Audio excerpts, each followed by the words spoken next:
his position right I'd now. like to see him walk away. Would you? I don't know his. Here's the thing. I remember my manager one time he told me something. He said, "There's no such thing as extra money." You know, so it's like, because some people say, "Oh, he made all that money." He's like, he can walk away. Yeah, there's no such thing as extra money. So, you can always use more, right? I mean, that's one way to look at it.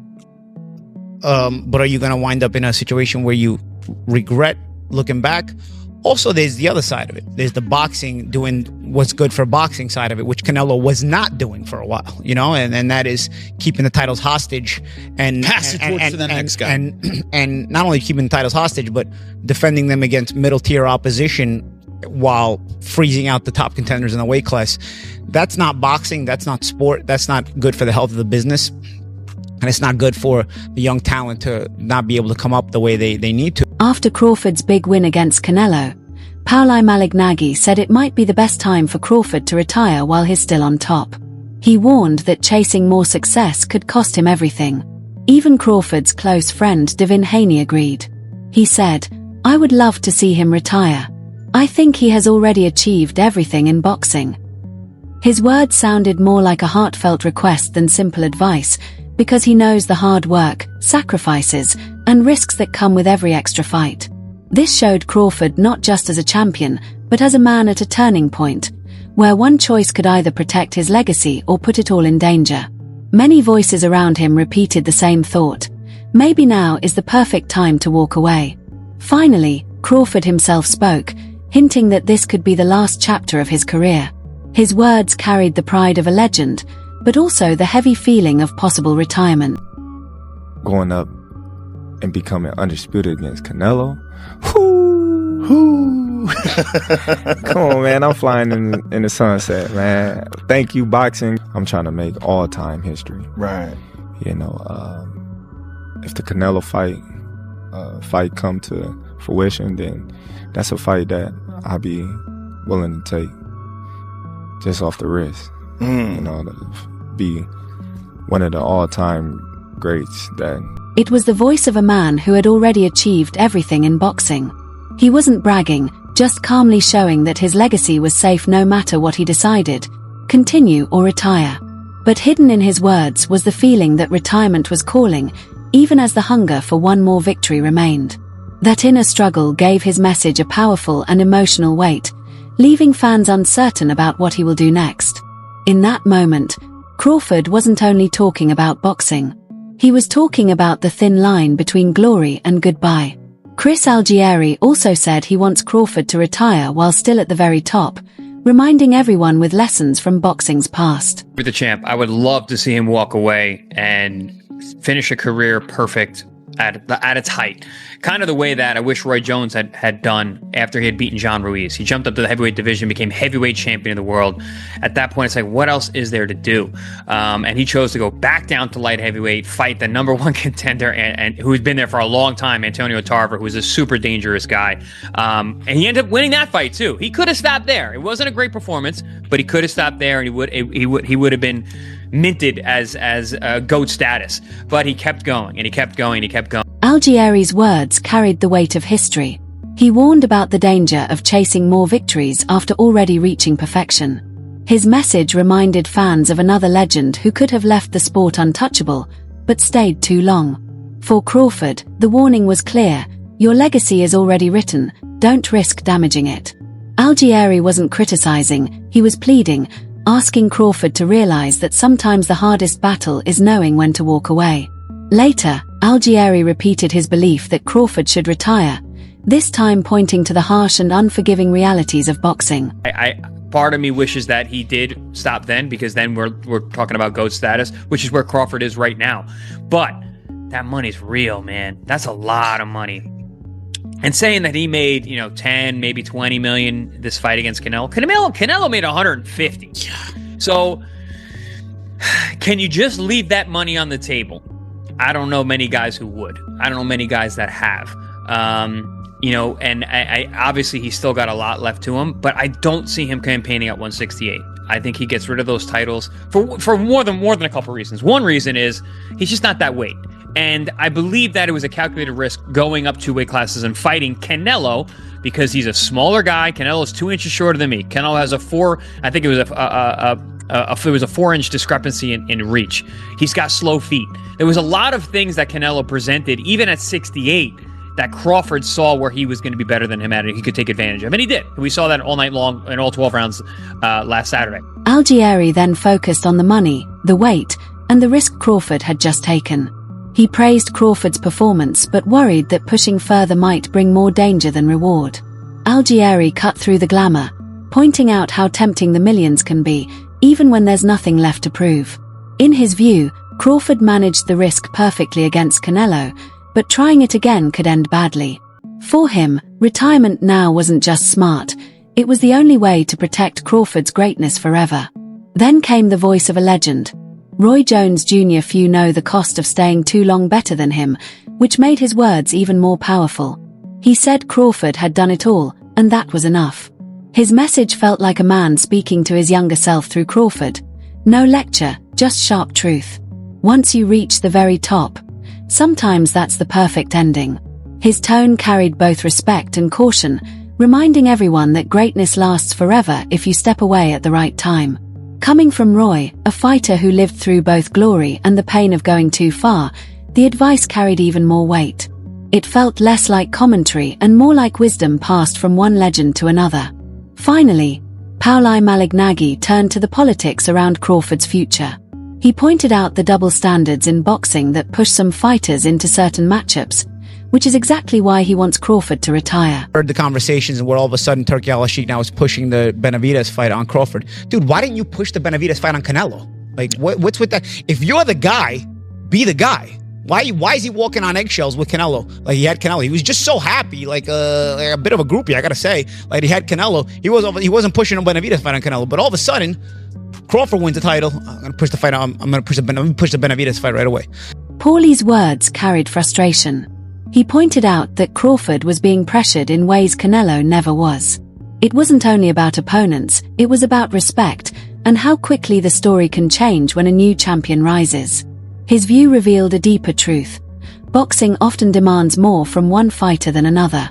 Underneath it all, his message circled back to retirement. He warned that the wrong kind of push could drag Crawford into dangerous waters. The tone was clear. Walking away might protect him from becoming just another pawn in boxing's politics.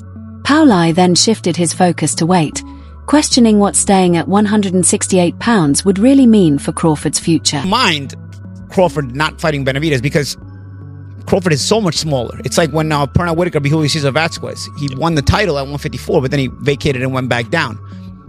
I think that's the right thing to do. I think you vacate the titles at 168. If you want to fight, you fight at a lower weight classes or whatever, and you allow the weight class to breathe. And you're still that name, that huge name recognition, and you're still that guy who can, either pursue other championships back in your lower weight classes, or you can, do a bit of a retirement tour, whatever. Same thing I was saying that Canelo should have done instead of holding the titles hostage. If you stay at 168 and you defend at 168 and you start defending against middle tier guys, you've just continued the Canelo game plan, which is just to freeze out the best contenders of the weight. Paulie's words showed the reality. Crawford was naturally smaller, and 168 pounds was never truly his division. In his view, the smarter choice was to let go of the belts, avoid getting stuck, and step away on his own terms. He painted it clearly. Staying at that weight could repeat the same mistakes Canelo made, blocking real contenders and hurting the sport. Paulie's tone was protective. He urged Crawford not to gamble with his health or his legacy. Retiring now, he suggested, would secure everything Crawford has already achieved and keep his record untarnished. But Paulie didn't stop there. He turned his attention to the new wave of talent rising at super middleweight and what challenges that could mean for Crawford. This weight class is starting to come onto a new generation of top and super middleweights. We've got Lester Martinez. We've got Pacheco. Bailey looked improved Pacheco, well. and Yeah. Bailey's still there. You've got guys at 160. Oh, you already put the old regime, you pushed them out to 175, like Benavidez and Morrell. Even Morrell, Bob Santos was here the other day, said maybe Morrell could come back down to 168 if the title's open. I'd like that to happen just for the sake of boxing. I get where one would think, oh, Crawford could defend at 168 and do all this stuff. But if you're going to do what Canelo was doing, then, there's no difference. It's the same complaint. I think Crawford's place is at a very firm hold where he is. If he retires now, he's in a untouchable state. But I understand where there's no such thing as extra money. But just don't hold the titles hostage, dude. Don't do what Canelo was. Paulie's words carried both warning and respect. He recognized the young fighters waiting for their chance and reminded everyone that Crawford had nothing left to prove against them. His message was sharp: don't let history repeat itself by holding the division back. For Paulie, the only way to protect Crawford's untouchable legacy was to step away before the next generation pulled him into unnecessary battles. This wasn't about fear, it was wisdom, built from years of watching great champions stay too long. He tied it all back to Canelo, making a direct comparison that gave even more urgency to Crawford's situation. Bro, but I keep telling you, Canelo wasn't that good. Canelo was fighting low-level, mediocre opposition to keep himself at a level where he didn't belong anymore. Canelo wasn't there, dude. So you know fighters. If you feel that good against a guy, and that's not to take away from Crawford's accomplishment, because Crawford, he does what he's supposed to do. That's the champ. I'm going to take out the champ. But from the other side of it, it's still, Crawford's got to keep in mind he's 38, and you'll be putting, granted, again, there's enough money, everybody has a price, but you'll be putting this huge accomplishment at risk. Now you're going to be facing guys who are at that level and are battle tested at the high level. Canelo wasn't testing himself at the high level hungry for a while. Yeah. Paulie stripped away the glamour, saying Canelo's run had often been padded with weaker opponents. The real danger for Crawford, he warned, would come if he stayed and faced the battle-tested elite still waiting in line. Every point Paulie made stressed the risks, age, tough competition, and the chance of damaging the legacy Crawford had just built. He wasn't dismissing Crawford's achievement. He was protecting it, urging him to see that the biggest fight now was outside the ring. In that sense, retirement wasn't defeat, it was the ultimate victory. Finally, Crawford addressed the retirement talk, and his response kept fans hanging on every word. It wasn't a promise, but it wasn't a denial either. He admitted, "I don't know if this is the last fight of my career. I've got to sit down with my team and we'll talk about it." His words carried both uncertainty and control, showing he wasn't rushing. He knew how serious this decision was. Every choice from here would echo through history.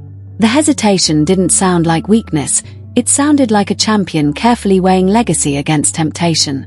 Fans could feel the tension. Retire now and remain untouchable, or fight again and risk it all. Crawford then added another reflection that deepened the mystery. "I'm just saying it could be, it may not be. I don't want to say that it is. I don't want to say that it ain't. And then it is." This was Crawford at his most human, uncertain, thoughtful, and brutally honest about being pulled in both directions. His indecision itself became part of the drama, leaving fans wondering if they had just seen his final masterpiece. Each word revealed the inner battle between heart and mind, between leaving clean or chasing one last thrill. It was a rare glimpse of vulnerability from a fighter who always seemed unshakable in the ring. Then Eddie Hearn stepped in with his trademark bluntness. He respected the idea of Crawford walking away on a perfect note, but also pointed out what more history Crawford could still make if he decided to keep fighting. Someone said the other day, and it's very true, because I actually said it about Usyk, we've got a real tendency, haven't we, to kind of try and retire people off. Do you know what I mean? Like I said with Usyk, I think now he should retire. And everyone's like, why do you want him to retire? It's like, I just think it's a great way to go out. I actually also think that Crawford could move down and win a world title at 160, and that would make him, what, 6 division champ? 5? 35, 40, 47, 54, 6 division champion. Eddie pointed out that boxing fans often rush to retire champions when they're at their peak. But he also noted Crawford's potential to win another world title at a lower weight. For Eddie, it wasn't just about collecting belts, it was about strengthening Crawford's legacy across multiple divisions. At the same time, Eddie admitted that retiring now would also be a perfect ending, a chance for Crawford to leave untouched. That contradiction made his perspective powerful. Either step down as a legend now, or chase even more greatness at another weight. For Crawford, both paths sounded massive, but only one offered true safety. Hearn then shifted his focus to what often drives fighters at this stage of their careers: money. His words cut straight to the heart of what could shape Crawford's next move. The problem is Terence Crawford now is really only going to want a fight for big money, and there's only certain fights that can generate that kind of money. So Shakur, he was obviously very close to him, seemed to say, so maybe that's... Eddie made it clear that Crawford had reached a stage where only the biggest paydays mattered. The hunger for belts and recognition was already fulfilled.